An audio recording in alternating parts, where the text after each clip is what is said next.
Les pharisiens filtraient réellement les moustiques de leur vin. Ce n'était pas une métaphore, ce n'était pas une exagération, c'était une pratique littérale qu'ils accomplissaient chaque jour. Ils prenaient un morceau de lin, le plaçaient sur la coupe et filtraient chaque goutte de vin pour s'assurer qu'aucun insecte ne passe dans leur bouche. Pourquoi? Parce que Lévitique, chapitre 11, versets 20 à 23, déclare que les insectes volants qui marchent sur 4 pattes sont impurs, une abomination. Et les pharisiens prenaient cela tellement au sérieux qu'ils développèrent tout un système pour filtrer leurs boissons. Le Talmud, dans le traité Shabbat, documente cette pratique, et la Mishnah décrit les filtres qu'ils utilisaient, un entonnoir en tissu appelé mesmeret ou un morceau de lin appelé soudar. Tout cela pour ne pas avaler un insecte microscopique, un insecte qui pèse 2 mg. 2 mg. Et Jésus les regarda droit dans les yeux et leur dit « Vous avalez un chameau. » Un chameau qui pèse 500 kilos, un animal impur selon la même loi qu'il prétendait protéger. Nous parlons d'une différence de plus de 200 millions à 1. Si le moustique était un grain de sable, le chameau serait un immeuble de 40 étages. C'est l'écart entre ce qui les préoccupait et ce qui aurait dû les préoccuper. Mais ce qu'il y a de plus percutant dans cette phrase, ce n'est pas ce qu'elle signifie, c'est ce qu'elle cache. Parce que dans la langue originale, Jésus faisait une blague, un jeu de mots que le public aurait compris instantanément et que nous perdons complètement en français. Et quand vous comprenez cette blague, toute la phrase change. Tout l'enseignement change, et honnêtement, la façon dont vous regardez votre propre vie spirituelle va probablement changer aussi. Et il y a autre chose, quelque chose que presque aucun prédicateur ne mentionne. Après avoir lâché cette phrase, Jésus ne s'est pas arrêté. Il a déployé 3 images supplémentaires, chacune plus brutale que la précédente. Un ver sale, un tombeau blanchi et une accusation de meurtre. Et ce qu'il a dit à la fin du chapitre, après toute cette agressivité, est probablement ce que vous allez entendre de plus inattendu aujourd'hui. Mais pour cela, il faudra patienter un peu. Avant de vous révéler la blague, vous devez voir quelque chose que presque personne ne remarque, car cette phrase n'apparaît pas n'importe où dans la Bible. Elle apparaît au moment le plus tendu, le plus agressif, le plus dangereux de toute la vie publique de Jésus. Et le contexte change tout. Nous sommes dans Matthieu chapitre 23, la dernière semaine de la vie de Jésus. Il est déjà entré triomphalement à Jérusalem, monté sur un âne. Il a déjà purifié le temple en renversant les tables des changeurs. Il a déjà répondu aux questions pièges des Sadducéens, des pharisiens et des Hérodiens. Et maintenant, dans Matthieu 23, Jésus cesse de répondre et commence à attaquer. Ce qui suit est le discours le plus brutal que Jésus ait prononcé en public. 7 malédictions prophétiques, 7 sentences de jugement, non pas contre les pécheurs, non pas contre les Romains, non pas contre les gentils, mais contre les chefs religieux les plus respectés d'Israël. Et chaque malédiction commence par le même mot. Malheur à vous.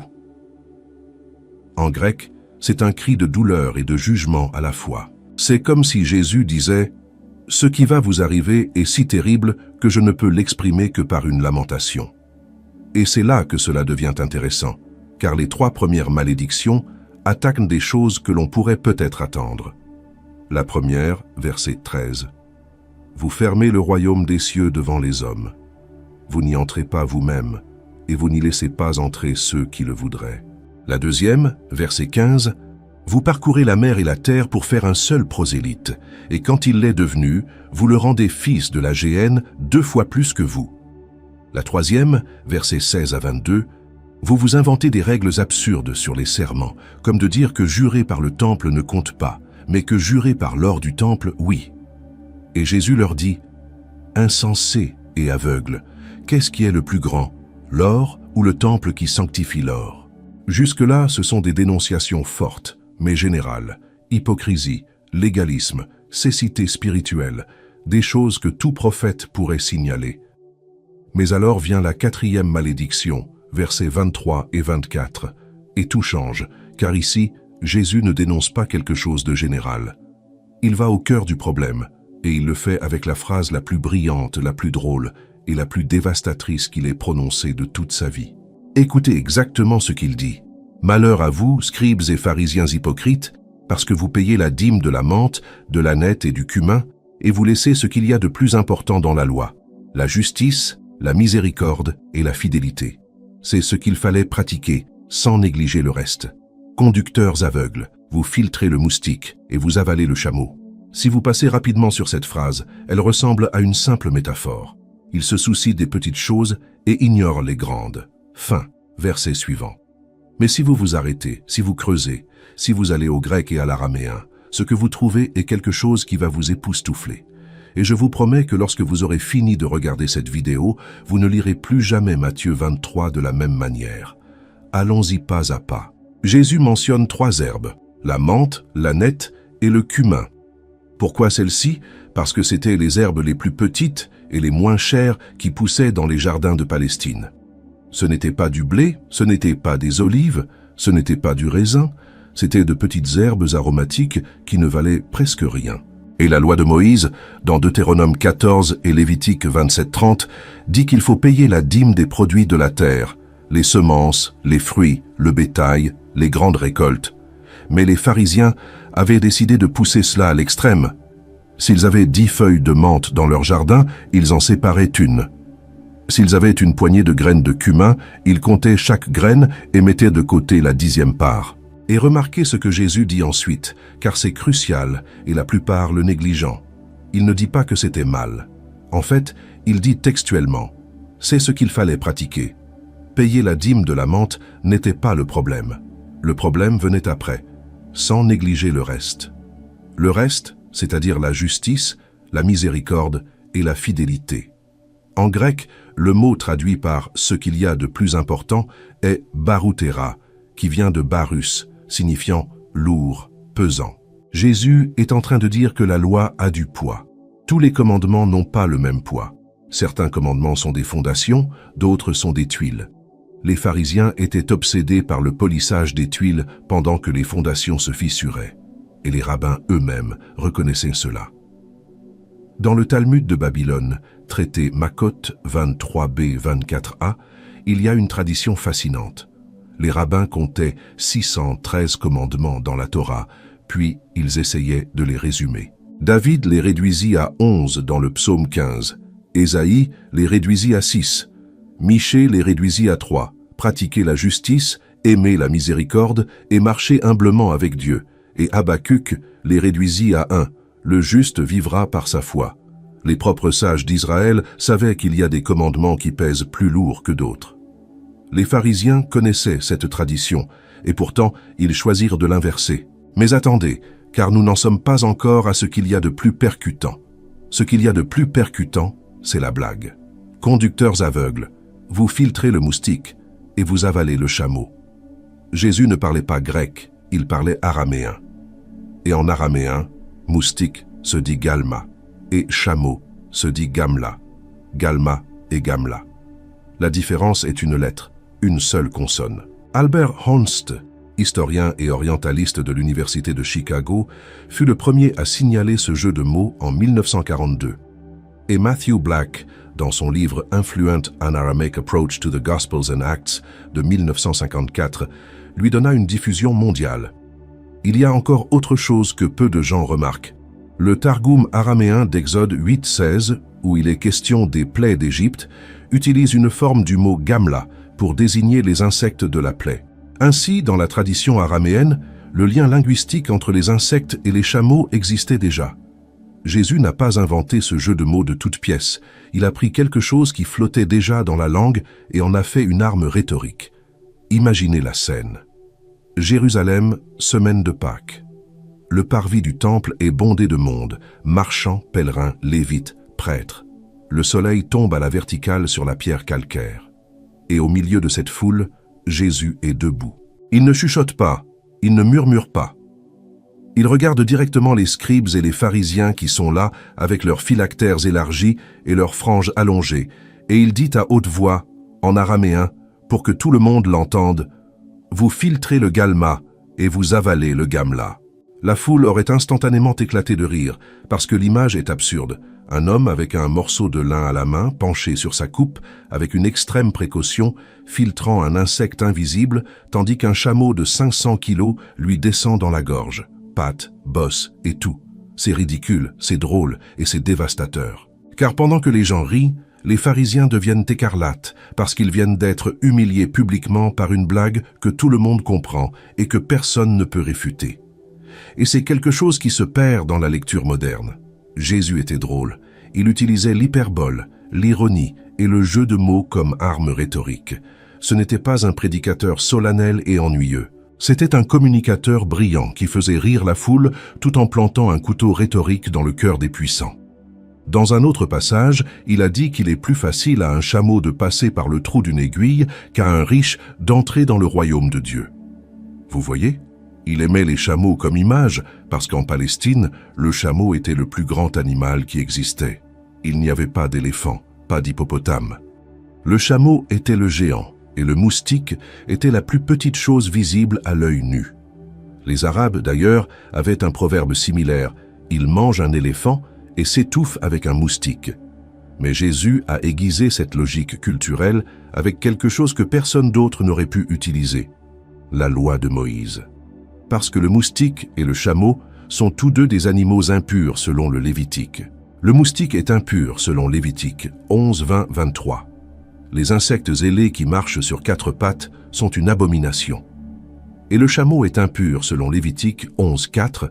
Il rumine, mais n'a pas le sabot fendu. C'est crucial. Jésus n'a pas choisi 2 animaux au hasard. Il a choisi les 2 extrêmes de l'échelle d'impureté en Palestine, l'animal impur le plus microscopique et l'animal impur le plus gigantesque. Les 2 se trouvent dans Lévitique 11. Les 2 sont une abomination, mais l'un est invisible et l'autre est impossible à ignorer. Et les pharisiens arrivaient à voir l'invisible et à ne pas voir le gigantesque. Et il y a un détail que peu de gens connaissent. Les rabbins du Talmud, dans le traité Hulin, ont longuement débattu des créatures qui pouvaient rendre un aliment impur. La conclusion était que même le plus petit insecte contaminait tout un plat. C'est pourquoi l'obsession du filtrage n'était pas une simple précaution, c'était une terreur. La terreur d'une contamination invisible, la peur que quelque chose de microscopique ruine votre statut de pureté. Et cette terreur a créé une distorsion monstrueuse. Parce que lorsque votre plus grande peur est la contamination rituelle, votre plus grand effort se dirige vers le rituel et le moral passe au second plan. Non pas que cela ne vous importe pas, mais cela ne vous fait pas aussi peur. Avaler un chameau métaphorique ne vous empêche pas d'entrer dans le temple, mais avaler un moustique littéral, si. Un moustique pèse 2 mg, un chameau adulte pèse entre 400 et 600 kg. C'est une différence de plus de 200 millions à 1. Ce n'était pas seulement une blague sur la taille, c'était une blague sur l'impureté. Vous êtes obsédé par l'impureté microscopique tout en vous contaminant avec l'impureté monstrueuse. Allons maintenant au grec, car il y a quelque chose que les traductions adoucissent et qui change complètement l'image. Le mot traduit par « filtrer » est « diulizo », du verbe « diulizo », Strong 1368. Il vient de « dia » à travers et « ulizo », filtré à travers un tamis. C'est exactement ce que les pharisiens faisaient avec leur vin, passer chaque goutte à travers un tissu pour séparer ce qui ne devrait pas être là. C'est une précision millimétrique, une patience extrême, un soin obsessionnel. Le mot pour moustique est konops, Strong 1971, un dérivé de kentron, un aiguillon, et optanomai, voir. Un insecte si petit qu'on le voit à peine, microscopique. Mais le mot le plus important est celui qui est traduit par avaler, katapinonte. Et c'est là que la traduction fait défaut. Katapino ne signifie pas simplement avaler. Cela vient de kata, vers le bas avec force, et pino, boire. C'est engloutir, dévorer, avaler d'un seul coup. Ce n'est pas quelqu'un qui avale quelque chose accidentellement, c'est quelqu'un qui l'engloutit avec enthousiasme sans s'en rendre compte. Ainsi, l'image complète est celle-ci. Quelqu'un qui, avec une précision millimétrique, filtre un insecte invisible de sa coupe et en même temps dévore avec enthousiasme un animal de 500 kilos. La même personne, au même moment. Et elle ne s'en rend pas compte parce qu'elle est tellement concentrée sur le moustique qu'elle ne voit pas le chameau. Et c'est là que le texte commence à faire mal, parce que Jésus n'a pas dit cela seulement pour les pharisiens du 1er siècle. Il l'a dit pour que cela soit enregistré, pour que 2000 ans plus tard, quelqu'un comme vous le lise. Mais avant de l'appliquer à votre vie, il y a autre chose que vous devez voir dans ce chapitre. Parce qu'après la phrase du moustique et du chameau, Jésus ne s'arrête pas. Il lance 3 autres malédictions, et chacune est comme une couche qui se pèle pour révéler ce qu'il y a en dessous. La 5e malédiction, versets 25 et 26. Et l'image qu'il utilise est géniale. Il leur dit, « Vous nettoyez le dehors de la coupe et du plat, mais le dedans est plein de rapine et d'intempérance. » Pensez-y, une coupe qui brille à l'extérieur, mais qui à l'intérieur est pleine de crasse, de résidus, de saleté. Vous la voyez sur la table, elle semble propre, mais si vous buvez dedans, vous tombez malade. Et Jésus dit, « Pharisien aveugle, nettoie d'abord l'intérieur de la coupe, afin que l'extérieur aussi devienne propre. » C'est la même logique que le moustique et le chameau. Un extérieur impeccable, un intérieur pourri. Puis vient la 6e malédiction, versets 27 et 28. Et celle-ci est probablement l'image la plus viscérale de tout le chapitre. Il leur dit, « Vous êtes semblables à des sépulcres blanchis. » Savez-vous ce qui se passait en Israël avant la Pâque? On blanchissait les tombes à la chaux, on les peignait en blanc éclatant pour que les pèlerins puissent les voir de loin et ne les touchent pas accidentellement, car selon Nombre 19, 16, toucher un sépulcre vous rendait impur pendant 7 jours. Ainsi, les tombes étaient belles, blanches, éclatantes sous le soleil de Jérusalem. Imaginez que vous marchez dans un cimetière en périphérie de la ville. Tout est propre, tout brille. La chaux réfléchit le soleil. Cela semble un endroit ordonné, presque joli. Mais sous cette couche blanche, à quelques centimètres de la surface, il y a des ossements, de la chair en décomposition, des vers, l'obscurité, la mort. Et Jésus dit aux chefs les plus respectés d'Israël, « C'est vous, beaux à l'extérieur, morts à l'intérieur. » Il ne leur dit pas « Oh, vous êtes méchants », il ne leur dit pas « Vous êtes pécheurs ». Il leur dit quelque chose de pire, « Vous êtes des cadavres déguisés en saints. Vous êtes la mort qui semble vie. » Et c'est infiniment plus dangereux qu'un pécheur honnête, car au moins le pécheur honnête sait ce qu'il est. Le sépulcre blanchi, lui, ne le sait pas. Il se croit pur. Vous voyez la progression? La 4e malédiction, c'est le moustique et le chameau. Vous êtes obsédés par les petites choses et vous ignorez les grandes. La 5e, c'est la coupe. Vous nettoyez l'extérieur, mais l'intérieur est sale. La 6e, c'est le tombeau. Tout votre être est un déguisement. Chaque image va plus profondément. Chaque image révèle une couche supplémentaire de la maladie. Et la 7e malédiction, versets 29 à 36, est le coup de grâce. Il leur dit, « Vous construisez les tombeaux des prophètes et vous dites, « Si nous avions vécu du temps de nos pères, nous n'aurions pas été leurs complices pour verser le sang des prophètes. » Et Jésus répond, « Ainsi, vous témoignez contre vous-même que vous êtes les fils de ceux qui ont tué les prophètes. Comblez donc la mesure de vos pères. » C'est brutal. Il est en train de leur dire, « Vous honorez les prophètes morts, tout en persécutant le prophète vivant qui se tient devant vous. Vous construisez des monuments au passé tout en détruisant le présent. » Et quelques jours plus tard, ils prouvèrent que Jésus avait raison. Ils l'arrêtèrent, le jugèrent et le crucifièrent. Maintenant, ce que je vais vous dire peut vous mettre mal à l'aise, mais vous devez l'entendre. Tout ce que Jésus a dénoncé dans ces 7 malédictions continue de se produire aujourd'hui. Dans de vraies églises, peut-être dans la vôtre. Imaginez ceci. Un dimanche matin, dans une église quelconque. Le culte est terminé. Un groupe de frères reste à discuter sur le pas de la porte. Soudain, quelqu'un dit « Vous avez vu la photo que Martha a publiée sur Instagram? Elle était dans un restaurant avec un verre de vin. Scandale. » 20 minutes de débat sur la question de savoir si un chrétien peut ou non boire un verre de vin. 20 minutes. Et pendant que ces 20 minutes passaient, personne n'a remarqué que Roberto, le frère qui s'assoit au dernier rang, n'est pas venu depuis 3 semaines. Que sa femme l'a quitté, qu'il dort dans sa voiture, que personne ne lui a demandé comment il va. Le verre de vin de Martha, c'est le moustique. La vie détruite de Roberto, c'est le chameau. Ou imaginez une réunion de dirigeants d'église. 2 heures de débat acharné pour savoir si les instruments électriques sont acceptables dans l'adoration. 2 heures. On élève la voix, on cite des versets des psaumes, on invoque des traditions. Finalement, aucun accord n'est trouvé. La réunion se prolonge d'1 heure. Et le lendemain, personne ne remarque qu'il y a 3 familles dans la congrégation qui n'ont pas de quoi manger cette semaine. Personne n'organise une collecte, personne n'apporte un sac de nourriture, parce que le débat sur la guitare électrique a consumé toute l'énergie spirituelle disponible. La guitare électrique, c'est le moustique. Les familles qui ont faim, c'est le chameau. Ou imaginez un pasteur qui prêche avec feu chaque dimanche. Des sermons d'1 heure sur la sainteté, la pureté, l'obéissance radicale. La congrégation l'admire, le respecte, le considère comme un homme de Dieu. Mais derrière la porte de son bureau, il traite son équipe avec mépris. Il crie, il manipule, il détruit la réputation de ceux qui le contestent. Et personne ne dit rien, parce que le sermon était si bon que cela compense tout, n'est-ce pas? Non. Les sermons sont le moustique, l'abus et le chameau. Mais voici quelque chose que vous n'attendez peut-être pas, car le moustique ne se présente pas toujours comme quelque chose de mauvais. Parfois, le moustique se déguise en quelque chose de très spirituel, et c'est ce qui le rend si dangereux. Parce que lorsque le moustique semble sain, vous ne réalisez pas que c'est un moustique. Étudiez la théologie pendant des heures pour gagner des débats doctrinaux. Impressionnant, admirable. Mais pendant ce temps, votre famille se désagrège parce que vous n'êtes jamais présent. Vos enfants ne vous parlent plus. Votre femme dîne seule tous les soirs. L'étude biblique est devenue votre moustique. Votre famille est le chameau.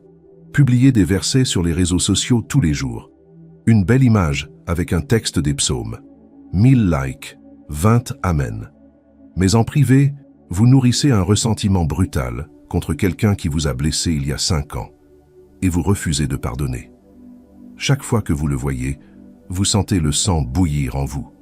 Et vous ne faites rien pour résoudre la situation. Les publications sont votre moustique. Le ressentiment est votre chameau. Priez en langue, prophétisez pendant les cultes, levez les mains avec passion chaque dimanche, et le lendemain, traitez vos employés comme s'ils n'étaient pas des personnes, les payez moins qu'ils ne méritent, leur crier dessus, les humilier. Les dons spirituels sont votre moustique, l'injustice au travail est votre chameau. Et Jésus est en train de décrire un modèle psychologique que tout psychologue reconnaîtrait aujourd'hui. La personne qui s'obsède sur les détails mineurs comme mécanisme pour éviter de faire face aux problèmes majeurs. Il est plus facile de compter des graines de cumin que d'examiner son cœur. Il est plus confortable de débattre du bonjour pour adorer que de se demander si vous aimez vraiment votre prochain. Les détails religieux deviennent un bouclier contre la transformation réelle. Vous filtrez les moustiques pour ne pas avoir à regarder le chameau qui se tient devant vous. Et c'est là que Jésus dit quelque chose qu'aucun autre maître religieux n'aurait dit, parce que n'importe qui peut dire « laissez les détails et concentrez-vous sur l'important ». C'est facile. C'est ce que font la plupart des réformateurs. Ils détruisent l'ancien système et en construisent un nouveau. Mais Jésus n'a pas fait cela. Il a dit quelque chose de bien plus difficile. Il a dit « c'est ce qu'il fallait pratiquer, sans négliger le reste ». Vous avez entendu ? Sans négliger. Ce n'est pas « abandonnez la menthe et concentrez-vous sur la justice ». C'est « faites les deux, mais ne sacrifiez jamais l'important pour le secondaire ». C'est ce qui rend cet enseignement unique. Ce n'est pas un pendule qui va d'un extrême à l'autre. Ce n'est pas « soyez désordonnés, mais aimants ». Ce n'est pas non plus « soyez stricts et l'amour viendra tout seul ». C'est « soyez stricts, aimants, discipliné, miséricordieux, attentif aux détails, juste. Les deux choses en même temps. Et c'est incroyablement difficile, parce que notre cerveau veut la simplicité, veut un extrême ou l'autre, veut une réponse facile. Soit vous êtes strict, soit vous êtes libre, soit vous suivez les règles, soit vous les brisez. Mais Jésus dit, non, fais les deux. Paye la dîme de la menthe, pratique la justice. Filtre le moustique du vin. Occupe-toi du chameau qui est dans le salon. Sois discipliné dans les petites choses. Courageux dans les grandes. Le problème des pharisiens n'était pas qu'ils étaient trop stricts, c'est qu'ils étaient stricts dans les mauvaises choses, rigides sur les détails cérémoniels, flexibles sur les principes moraux, précis sur la menthe, négligents sur la justice. Et lorsque vous inversez ces priorités, votre religion devient un déguisement. Elle a l'apparence de la piété, mais elle est sans puissance. Elle a l'apparence de la vie, mais elle est la mort. Elle ressemble à un tombeau blanchi, magnifique à l'extérieur, mais si vous ouvrez le couvercle, ça sent le cadavre. Et cela nous amène aux 3 mots les plus importants de tout le passage. Les 3 choses que Jésus appelle ce qu'il y a de plus important dans la loi, et chacune est plus profonde qu'il n'y paraît. Premièrement, la justice. En grec, krisis. Ce n'est pas la justice en abstrait, c'est le jugement droit. Décider correctement, défendre l'innocent, protéger le faible. C'est ce que Michée 6,8 dit. Qu'est-ce que l'Éternel demande de toi, sinon que tu pratiques la justice, que tu aimes la miséricorde et que tu marches humblement avec ton Dieu. Et pensez-y, la justice fait mal, elle coûte. Si vous défendez l'innocent, vous vous faites des ennemis. Si vous protégez le faible, vous vous exposez. Payer la dîme de la menthe n'a pas de coût social. Faire justice peut vous coûter votre position, vos amitiés, votre confort. C'est pourquoi les pharisiens ont préféré la menthe. Deuxièmement, la miséricorde. En grec, éléos. Ce n'est pas avoir de la pitié, c'est faire quelque chose pour celui qui souffre. C'est le bon samaritain qui s'arrête sur le chemin alors que le prêtre et le lévite sont passés outre. Remarquez cela. Dans la parabole du bon samaritain, Luc 10, ceux qui passent outre ne sont pas des athées, ce ne sont pas des païens, ce sont un prêtre et un lévite. Ce sont les chefs religieux, ceux qui filtrent les moustiques de leur vin, ceux qui payent la dîme de la menthe.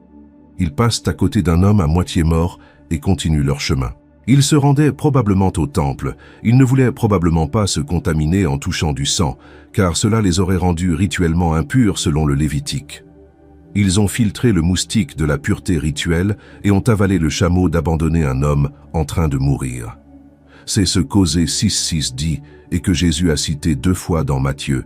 C'est la miséricorde que je veux et non les sacrifices. 2 fois. Savez-vous pourquoi il a répété cette citation? Parce qu'ils ne l'avaient pas comprise la première fois, Matthieu 9,13 et Matthieu 12,7. 2 moments différents, même citation. Dieu préfère un cœur compatissant à 1000 rituels parfaits. Troisièmement, la fidélité. En grec, pistis. Fidélité, loyauté. Ce n'est pas croire que Dieu existe, c'est vivre comme si Dieu existait. C'est lui faire confiance pour prendre soin des grandes choses lorsque vous faites les petites avec intégrité. Les pharisiens n'avaient pas confiance en Dieu, ils avaient confiance en leur système, en leurs règles, en leur capacité à respecter chaque détail. Et lorsque vous avez confiance dans le système plus qu'en Dieu, le système devient votre idole. Un idole très religieuse, très ordonnée, très respectable, mais un idole tout de même. Jésus lui-même a démontré la combinaison parfaite de ces 3 choses, et il l'a fait dans une scène qui semble tout droit sortie d'un film. Jean, chapitre 8. C'est le matin. Jésus est assis dans le temple en train d'enseigner la foule, et soudain, un groupe de scribes et de pharisiens fait irruption en traînant une femme. Ils la jettent aux pieds de Jésus devant tout le monde, publiquement, et lui disent « Maître, cette femme a été surprise en flagrant délit d'adultère. Dans la loi, Moïse nous a ordonné de lapider de telles femmes. Toi donc, que dis-tu? Voyez-vous ce qu'ils font? Ils filtrent des moustiques. Ils sont obsédés par l'application de la lettre de la loi à cette femme. Mais remarquez ce qu'ils ignorent. Premièrement, la loi dit qu'il faut amener les 2, l'homme et la femme. Deutéronome 22, 22. Où est l'homme? Ils ne l'ont pas amené. Violation de la procédure légale. Deuxièmement, ils l'ont surprise en flagrant délit. Comment la surveillaient-ils? Ils ont monté la scène. Troisièmement, leur motivation n'était pas la justice. Le texte le dit explicitement, ils disaient cela pour l'éprouver, afin d'avoir de quoi l'accuser. Ils voulaient détruire Jésus, pas faire justice. Des moustiques de tous côtés, loi cérémonielle, procédure, apparence de rectitude. Et pendant ce temps, un chameau gigantesque, ils utilisaient une femme comme outil pour détruire un innocent. Et Jésus répond avec les 3 choses en même temps. Justice. Que celui de vous qui est sans péché jette le premier la pierre. Il leur renvoie la loi en pleine face. Si vous voulez appliquer la loi, appliquez-la complètement, en commençant par vous-même. Miséricorde. Moi non plus, je ne te condamne pas. Il ne la lapide pas, il ne l'humilie pas davantage. Il ne lui fait pas un sermon de 40 minutes sur l'adultère. Il lui rend sa dignité. Fidélité. Va, et désormais ne pêche plus. Il a confiance qu'elle peut changer. Il ne l'étiquette pas. Il ne la définit pas par son pire moment. Il lui donne un avenir. Ce n'était pas de la justice sans miséricorde. Cela aurait été la lapider. Ce n'était pas de la miséricorde sans justice. Cela aurait été lui dire que ce n'était pas grave. C'était la combinaison parfaite, l'équilibre que les pharisiens n'ont jamais compris. Parce que lorsque vous filtrez des moustiques, vous perdez la capacité de voir l'image complète. Vous ne voyez que des fragments, que des détails, que la loi, mais pas l'être humain qui se trouve en dessous. Maintenant, il y a quelque chose que peu de prédicateurs mentionnent à propos de Matthieu 23, et c'est peut-être ce qu'il y a de plus percutant. Parce que Jésus ne se contente pas de dénoncer, Jésus pleure. Après les 7 malédictions les plus dures qu'il ait prononcées de sa vie, après les avoir appelés aveugles, hypocrites, serpents, race de vipères, il dit ceci, Matthieu 23, versets 37 à 39. Jérusalem, Jérusalem, qui tue les prophètes et qui lapide ceux qui te sont envoyés. Combien de fois ai-je voulu rassembler tes enfants, comme une poule rassemble ses poussins sous ses ailes, et vous ne l'avez pas voulu. Avez-vous entendu l'image? Une poule, pas un aigle, pas un lion, pas un guerrier. Une poule. Pourquoi? Parce que la poule a un comportement spécifique qu'aucun autre animal n'a. Lorsqu'un prédateur arrive, un faucon, un renard, la poule ne s'enfuit pas. Elle ouvre ses ailes, elle se fait plus grande, elle couvre les poussins avec son propre corps, et elle reçoit le coup elle-même. Si le prédateur est assez grand, la poule meurt, mais les poussins survivent sous ses ailes, protégés par son corps. Les poussins ne ressentent jamais l'attaque.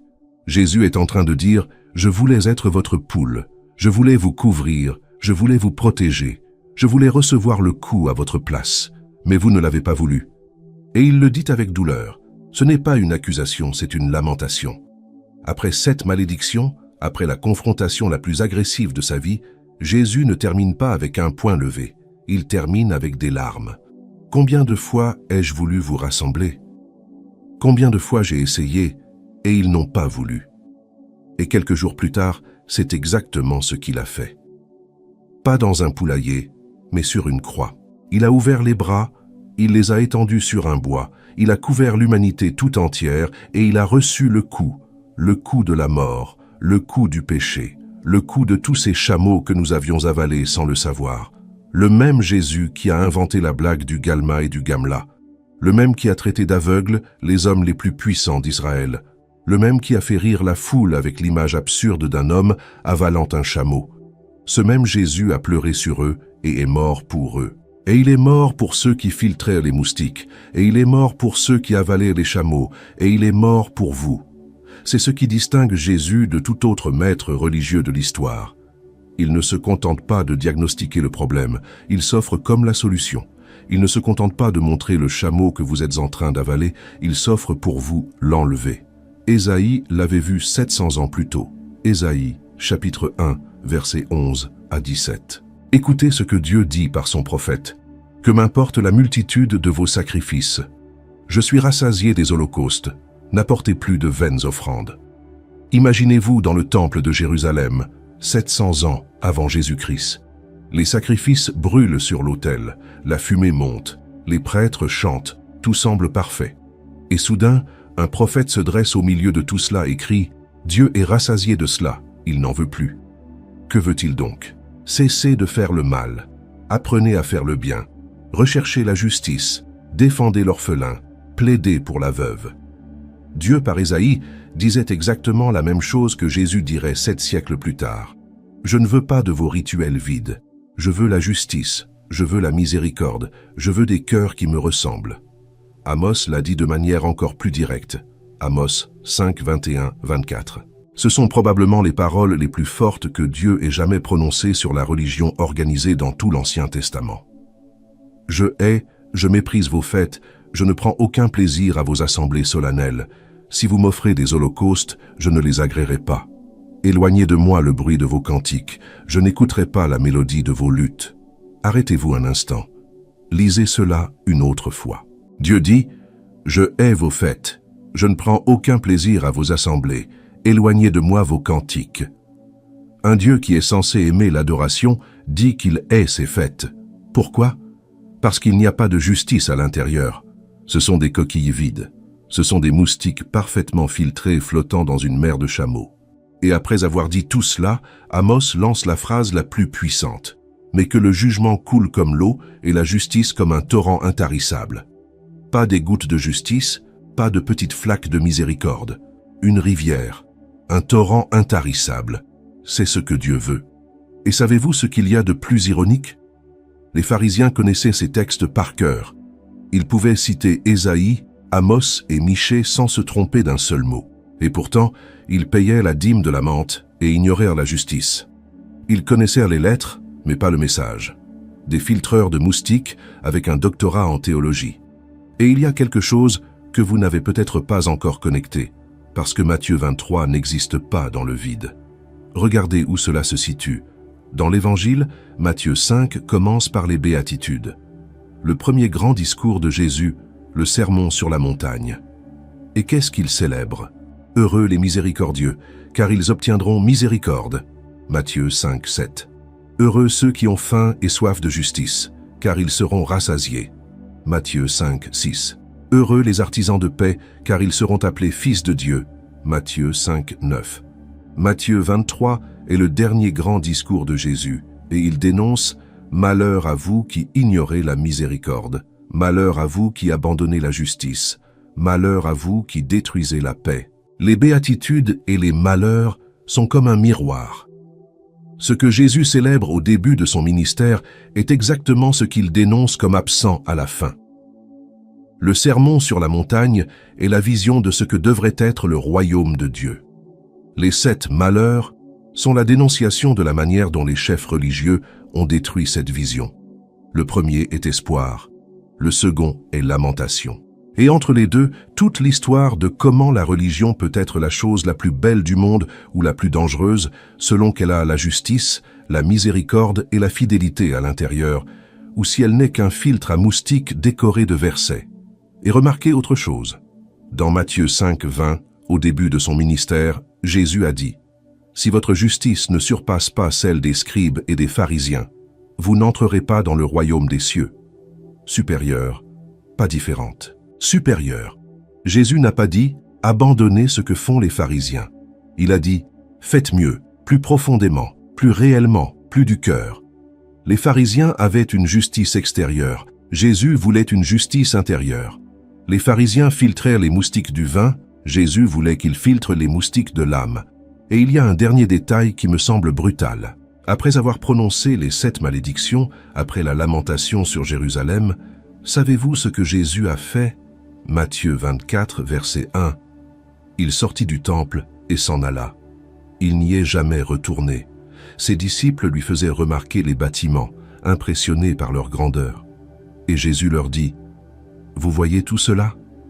Il n'en restera pas ici, pierre sur pierre. » 40 ans plus tard, en l'an 70, les Romains, sous le commandement de Titus, détruisirent le temple. Ils le brûlèrent, et les soldats démantelèrent chaque pierre pour récupérer l'or qui avait fondu entre les fissures. Il n'est pas resté pierre sur pierre, littéralement. Vous rendez-vous compte de ce que cela signifie? Le temple d'Hérode était l'une des merveilles du monde antique. L'historien juif Joseph dit que celui qui n'avait pas vu le temple d'Hérode n'avait jamais vu de bel édifice de sa vie. Les pierres étaient énormes, certaines pesaient plus de 500 tonnes. Le parvis pouvait accueillir des centaines de milliers de personnes. Et dans ce temple, chaque jour, les pharisiens payaient la dîme de la menthe avec une précision millimétrique. Chaque coupe passait à travers un filtre de lin. Le système religieux fonctionnait comme une horloge suisse. Et cela n'a servi à rien, parce que les moustiques qu'ils filtraient n'ont pas sauvé les fondations. Et les fondations que Dieu voulait, elles étaient de justice, de miséricorde et de fidélité. Et lorsque ces fondations manquent, aucun temple ne tient, aucune religion ne survit, aucune institution ne perdure. Regardez, le mot « aveugle » en grec est « tuphloi » et Jésus l'utilise 5 fois dans Matthieu 23, verset 16, « conducteurs aveugles », verset 17, « insensés et aveugles », verset 19, « aveugles », verset 24, « conducteurs aveugles », verset 26, « pharisiens aveugles ». C'est le mot qu'il répète le plus dans tout le chapitre, plus qu'hypocrite, plus que malheur. Il le répète 5 fois parce que c'est le diagnostic central. Ils ne voient pas. Ils savent beaucoup de choses, mais ils ne voient rien, Ils connaissent chaque détail de la loi, mais ils ne comprennent pas à quoi elle sert. Et il les avait déjà avertis auparavant. Matthieu 15, 14. Ce sont des aveugles qui guident des aveugles. Si un aveugle guide un aveugle, ils tomberont tous deux dans une fosse. Vous rendez-vous compte de ce qu'il dit? Il ne dit pas « Ne les écoutez pas parce qu'ils ont tout faux ». Il dit « Ne les suivez pas parce qu'ils ne peuvent pas voir ». Vous pouvez connaître la Bible par cœur et être complètement aveugle. Vous pouvez réciter les 613 commandements sans vous tromper d'un seul mot et n'avoir pas la moindre idée de ce que Dieu attend de vous. La cécité spirituelle que Jésus décrit n'est pas l'ignorance, c'est pire. C'est la connaissance sans vision. Les lettres sans le message. Les détails sans le but.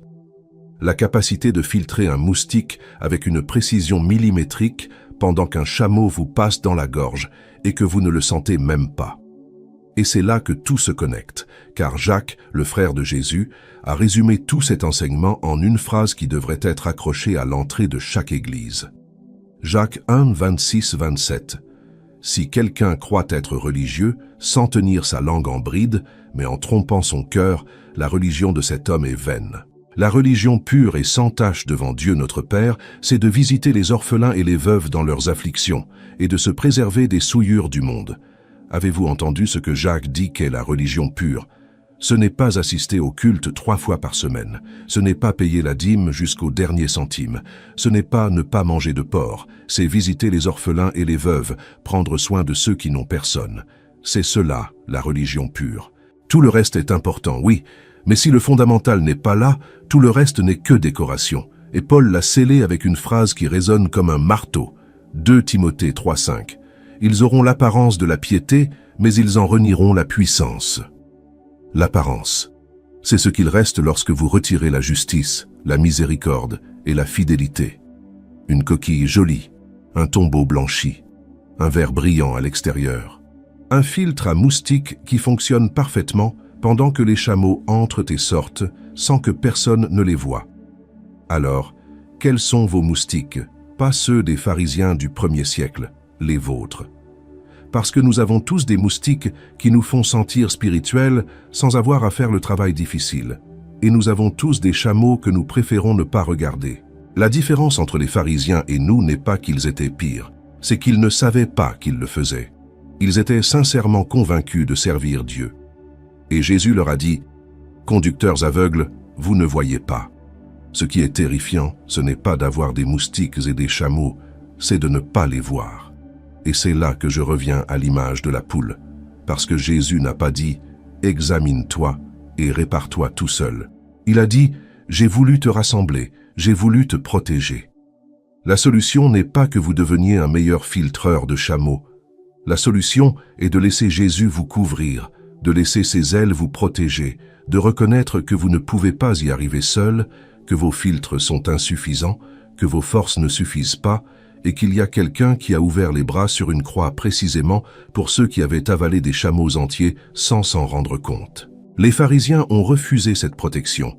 Ils ont préféré leur filtre, leur système, le confort de compter des graines de cumin plutôt que la vulnérabilité d'admettre qu'ils avaient besoin d'aide. Et le temple a été détruit, et le système s'est effondré, et les filtres n'ont servi à rien. Mais l'offre est toujours valable, les ailes sont toujours ouvertes, et la question reste la même qu'il y a 2000 ans. La question n'est pas de savoir si vous avez des moustiques dans votre vie. Nous en avons tous. La question est, quel chameau êtes-vous en train d'avaler pendant que vous les filtrez? Et la seconde question, la plus importante, allez-vous continuer à filtrer seul ou allez-vous laisser quelqu'un vous couvrir? Si cette vidéo vous a fait réfléchir, si elle vous a confronté, si quelque chose à l'intérieur a bougé, likez-la et partagez-la avec quelqu'un qui a besoin de l'entendre. Et il y a une autre vidéo qui s'affiche à l'écran maintenant qui vous emmènera un pas plus loin. Cliquez dessus, vous ne le regretterez pas.